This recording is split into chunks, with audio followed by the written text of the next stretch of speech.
perfect opportunity to welcome in a couple of Atlantans, India Hayes and Harold Raymond. Why don't you come on in and tell us a little bit about Mini City, and feel free to share your screen. Yeah, absolutely. Thanks for having me, and good evening, everyone. Let me go ahead and share my screen. All right, can you guys see the screen?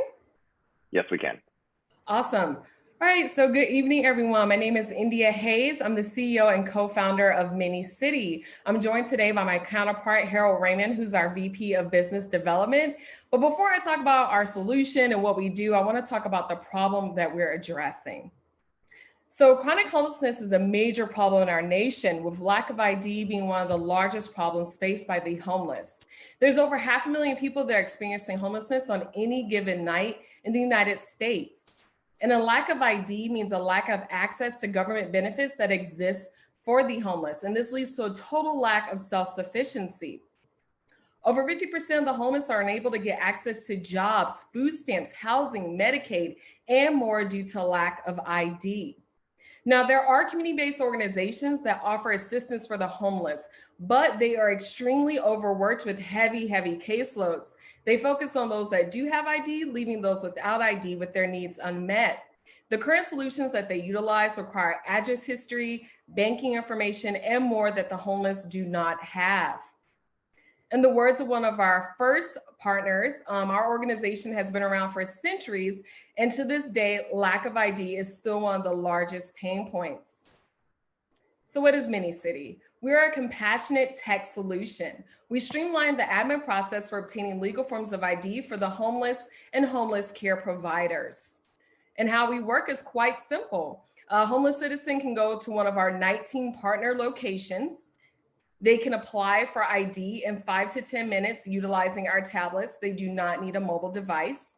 And we streamline over 60 notarization and authorization forms on the back end, so we can quickly get ID and get access to those benefits that we talked about.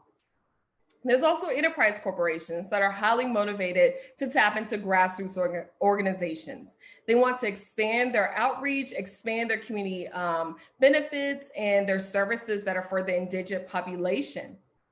Oh, sorry. It's never a Zoom call without a tech issue. So one of our potential fintech banking partners said, hey, we're in dire need of connecting the disadvantaged to the services we provide. We need that grassroots level engagement that Mini City offers. So Mini City is the nexus that allows these different groups to communicate effectively and reach their organizational goals. We have community organizations, but also enterprise groups like GovTech groups, municipalities, cities, health systems, and more. The addressable market is $42 billion. That's not just homelessness prevention, it also captures health analytics and data. Mini City is an aggregator of what we call rare data on the indigent population. This is data that is hard to find but valuable to have. We conservatively estimate that we can target a little over $1 billion of this addressable market. And these aren't just statements. Here's a look at our revenue models and projections. We charge revenue based on our subscriber type. So we have those large enterprise corporations all the way down to those micro groups. We charge an annual subscription fee as well as a user transactional fee per month. And again, these are not just statements. We have the traction and validation to back it up. We started last year with just 4 customers. We currently have 19 paid customer sites and institutional investment from Scat Pro as well as Comcast. And we're launching this quarter with Comcast Military, our first enterprise customer. And this is the team that's doing it. We have over 20 years of experience in tech, design, and social impact. Of course, there's me and Harold. We also have Saurav Jha, our CFO, who is a PhD in mechanical engineering, a 2-time startup founder. He's filed multiple tech patents. We have Anita Jones, who has done extensive work in public health and with the homeless. And we treat our partners like family. We operate like a family, and that's because Harold and I are actually siblings as well. We are family members.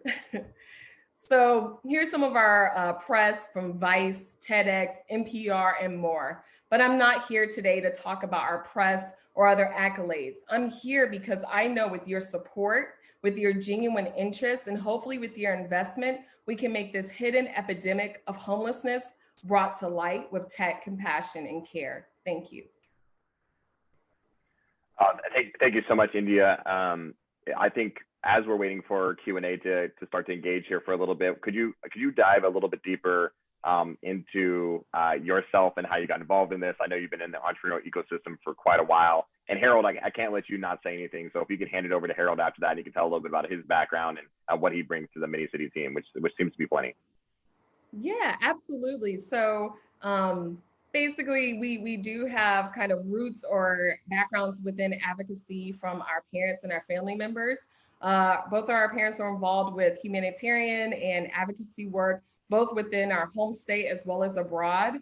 Our godmother also started a lot of grassroots efforts. So it's kind of instilled within an early age to really give back.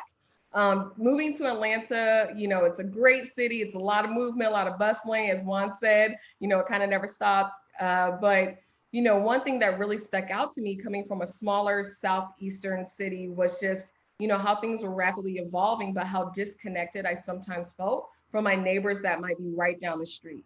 I know not all of you might be from Atlanta, but we did look into it. Sometimes there could just be a few miles between neighborhoods, but the income gaps could be $10,000 a year versus $100,000.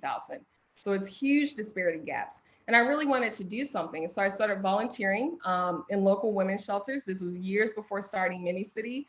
And I really that's where, the tech bug was kind of inserted or whatnot. So that's kind of how I got started working with Mini City and just getting involved with my community.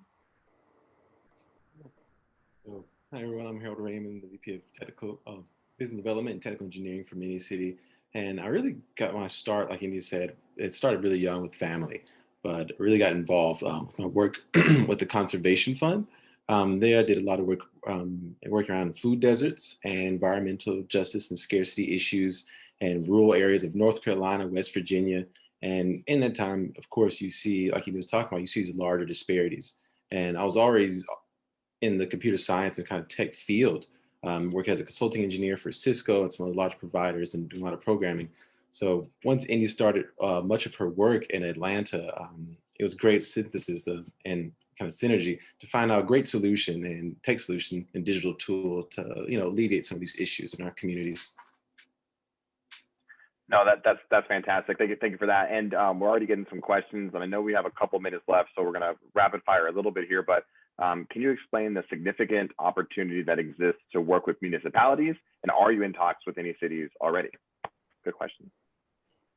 Yes, that was a great question. We are in talks with other cities, and there's a wealth of opportunity at the city level. So City of Denver actually approached us about a potential pilot, which would be phenomenal. They were asking us about, can our tech handle it? It definitely can. We're actually launching within Philadelphia and looking at working not just with Comcast Military in Philadelphia, but also hopefully the city.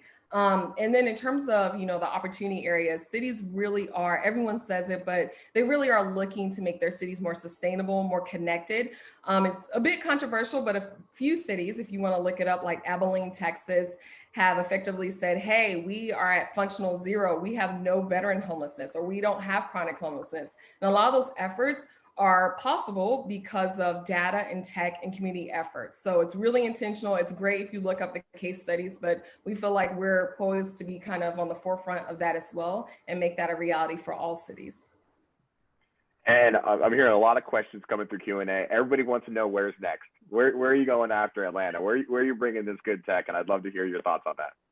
Definitely Philadelphia, again, because of the wonderful partnership with Comcast Military, hopefully City of Denver. And we're very close to the Southeast, and there's so much opportunity area within LA just because, one, they do invest within, eradicating homelessness, and it's a huge issue, affordable housing. I know that was kind of everywhere, so I guess the answer is any and everywhere that we're able to deploy the tech.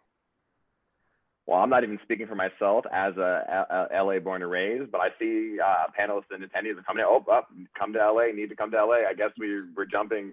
LA is moving up the list. No, I'm joking. Sounds like you have a very clear path for expansion. And so I'm going to take this last question here because I know we were 1 minute over. Yes, we're on time. How long did it take to gain this type of traction? Good question. That is a great question. So I know looking at this year or the previous year and getting 19 sites, it feels rapid, but it actually took a lot of concerted effort. Prior to that, we did a pilot for a year with a youth shelter. It was very focused, and it was backed by the Center for Civic Innovation.